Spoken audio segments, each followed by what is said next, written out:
राम राम, नमस्कार सभी भाइयों को। कैसे हो सब लोग? आशा करता हूँ अच्छे होंगे। सीटी करता हूँ, बहुत दिन निकल गया, तैयारी भी बहुत कर ली है ना। अब बात रही है कि भाई सीटी के मायने तो आप दे ली, लेकिन अगली सीटी के मायने क्या 10+2 के मायने। अब देखो एक बहुत अच्छो काम होगा। अच्छो काम क्या होगा कि जी आज की बार सीटी की एग्जाम होगी। अब पैटर्न तो सीटी को अगलो भी एक ही रबड़ है। हाँ, उस पर थोड़ा लेवल थोड़ा डाउन हो जाएगा, इसमें थोड़ा कठिन था। ठीक है, पेपर थोड़ा बहुत कठिन भी नहीं कर सकते उतना, करंट थोड़ा सा कठिन था, उस वो थोड़ा लेवल का था। बाकी और कुछ इसमें ज़्यादा जो राजस्थान जीके इतना डिफिकल्ट नहीं पूछा गया था, है ना। अब देखो सीटी में अपन एक डिवाइड करेंगे हर एक सब्जेक्ट को, भाई उस सब्जेक्ट में कितने % पुटअप हो रहे हैं, उस हिसाब से क्या करना है आपको। जो आप राजस्थान जीके तो ऐसे ही पढ़ रहे हो, जीके तो आप ऐसे ही पढ़ रहे हो, है ना। तो आपको क्या करना है, अब 10+2 में भी है ना, यही फॉलो करना है। ये क्या कितने % की सब्जेक्ट है उठा रहा है एग्जामिनर, है ना। वो चीज़ देखनी है। करंट को है ना, करंट पहले के पूछ रहे हैं या तो पूछ रहे हैं 20 के लगभग, 2 साल 3 साल पहले के, 2 साल 3 साल आगे के तो समझ में आती है, आगे के प्रश्न पूछ लिए करंट के, कोई बात नहीं है। लेकिन जो पहले के करंट है 2-3 साल, उसका क्या महत्व है उसमें। ठीक है, योजनाएं पूछ रहे हैं, बहुत ज़्यादा योजनाओं पे फोकस करना है इस चीज़ को, है ना। बाकी इसमें तक कुछ टेंशन वाली आवश्यकता नहीं है आपको, पेपर आराम से आपका फाइट हो जाएगा, है ना।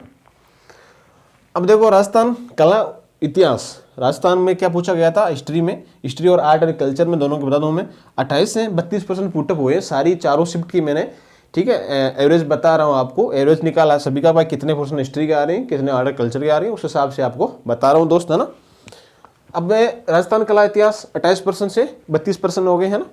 राजस्थान भूगोल में 14 से 18%, इतने % नॉर्मल है, ज़्यादा कोई दिक्कत नहीं है। एक सबसे इंपॉर्टेंट बात आपको बताना भूल गया कि जो प्रीवियस क्वेश्चन पेपर होते हैं ना, मैं टेलीग्राम पे रोज बोलता हूँ ये बात आपको, भाई जो प्रीवियस क्वेश्चन पेपर है उनका सॉल्यूशन सबसे पहले करो, उनको तो रट लो आप, सही रहेगा।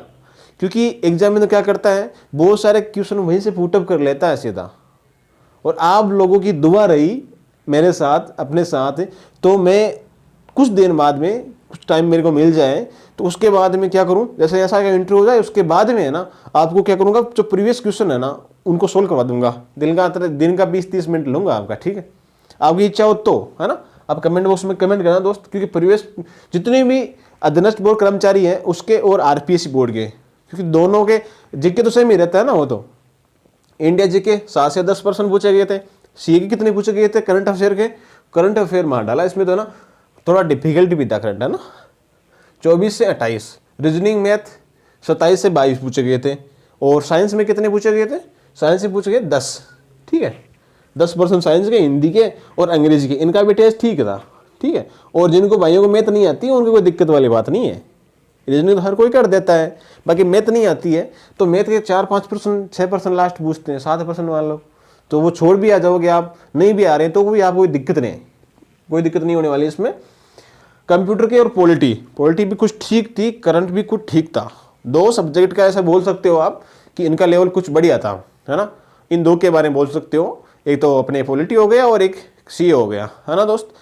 तो ये तो देखो अपन डिस्कस किए मेन विषय पे, भाई कौन से विषय पे क्या होना चाहिए, कितने % आए, अपने कितना पढ़ना चाहिए अपने को, है ना। और प्रीवियस क्वेश्चन पेपर में हल करवा दूंगा, ठीक है। कुछ टेक्निकल मेरे सिस्टम पूरा सेट हो जाए उस हिसाब से करवा दूंगा दोस्त। अगर आपको भी ऐसा प्रीवियस क्वेश्चन पेपर का सॉल्यूशन करना है, चारों ऑप्शंस जैसे उसकी व्याख्या सहित, तो आप कमेंट बॉक्स में कमेंट करना, मैं उस पर मतलब विचार करूंगा, ठीक है, चर्चा करेंगे।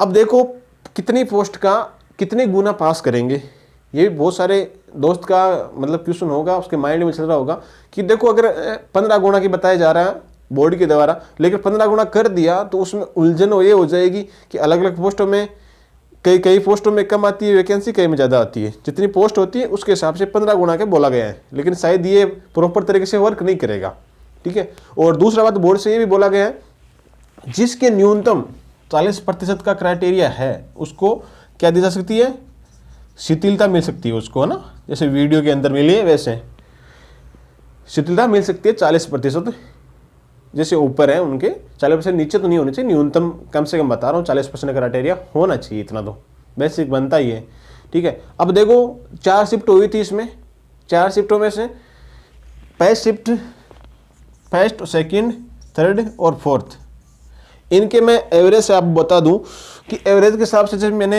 निकाला है इसमें तो देखो ये जो सेकंड शिफ्ट थी ना, इसमें थोड़ा सा डिफिकल्ट था ये पेपर, थोड़ा सा टफ था ये पेपर, जिसमें से आप मान लो 140 नंबर से प्लस इसके आ रहे हैं, एवरेज बता रहा हूँ मैं 140 प्लस है, वो सेफ जोन में है, उसकी कोई दिक्कत नहीं है है ना भाई। और इसमें भी यही है भाई, जिसके 145 प्लस है वो भी क्या है, सेफ जोन में है। और जो थर्ड शिफ्ट है ये थोड़ा सरल था, 150 के लगभग, और इसमें 150 के लगभग, 300 में से, है ना। ये मैं मार्क्स बता रहा हूँ, ना कि क्वेश्चन बता रहा हूँ, है ना, अंक बता रहा हूँ। अंक कितने होने चाहिए, इतने अंक होने चाहिए जिसमें आपके क्राइटेरिया में आप आ सको, एलिजिबिलिटी में आप आ सको, है ना, योग्यता में आ सको। क्योंकि देखो इसमें एक ये पासिंग मार्क है, हर कोई पास कर लेगा, तो थोड़ा बहुत पढ़ता है, ऐसे नहीं जो मुंह उठा के चल दिया एग्जाम देके आ गया, ठीक है, वो उससे तो नहीं होता है, क्योंकि थोड़ा बहुत पढ़ना भी तो पड़ता है ना उसमें। अगर आप थोड़ा बहुत पढ़ा है, आपने थोड़ा बहुत कुछ भी पढ़ा है, आप 300 में से तुक्के भी लगा के आओगे तो समथिंग 100 तो ऐसे आ जाएंगे नंबर आपके, ठीक है, 100 नंबर तो ऐसे आ जाएंगे 300 में से, नेगेटिव मार्किंग है नहीं इसमें, तो वो तो कोई दिक्कत वाली बात है नहीं भाई, आप आराम से इसको पास कर दोगे। मेन फोकस किस पे करना है, जो मेन एग्जाम आ रही है वैकेंसी, उस पर फोकस करना आपको पढ़ने में। जीके वगैरह सारा यही आ रहा है, उसमें आपको दिक्कत नहीं होनी चाहिए, है ना। और बाकी सीईटी 10+2 वाली है, तो उसमें भी इतना लेवल हाई नहीं जाएगा, ये ग्रेजुएट लेवल की थी, वो 10+2 लेवल की है, तो सीधी सी बात है, उसमें भी आपको पढ़ना इसी हिसाब से। अब आपके पास एक पैटर्न आ गया है, मैं पैटर्न में मैंने बता दिया, इतना पैटर्न है आपके पास, इस पैटर्न के आधारित पढ़ो आप। करंट पे ज़्यादा टाइम देने की आवश्यकता नहीं है, करंट को मैं आपको टेलीग्राम में भेज दूंगा, बाकी आपको क्या क्या टॉपिकों पे ध्यान देना है उस टॉपिक को आप कवर कर लेना, आराम से आप उसमें एलिजिबल हो जाओगे, है ना, क्लिक कर लोगे आप। पर ये छोटा सा है, इसमें कोई दिक्कत वाली बात नहीं है दोस्त, है ना। तो दोस्तों ये था, अगर आपको कुछ और अच्छे अपडेट चाहिए या करंट चाहिए हैंड राइटिंग कंटेंट के, जो भी आप ये और की तैयारी करने वाले एक्सपीरियंस है, उनके लिए भी मैं प्रोवाइड कर दूंगा, कहाँ पे, टेलीग्राम पे, उसकी लिंक आपको डिस्क्रिप्शन में मिल जाएगी दोस्त। वेरी इंपॉर्टेंट हो सकता है आपके टेलीग्राम, अदरवाइज आपकी इच्छा है, ठीक है दोस्तों। लाइक शेयर एंड सब्सक्राइब जरूर कर देना, अच्छा वीडियो लगा तो, ठीक है दोस्तों, धन्यवाद आप सभी का।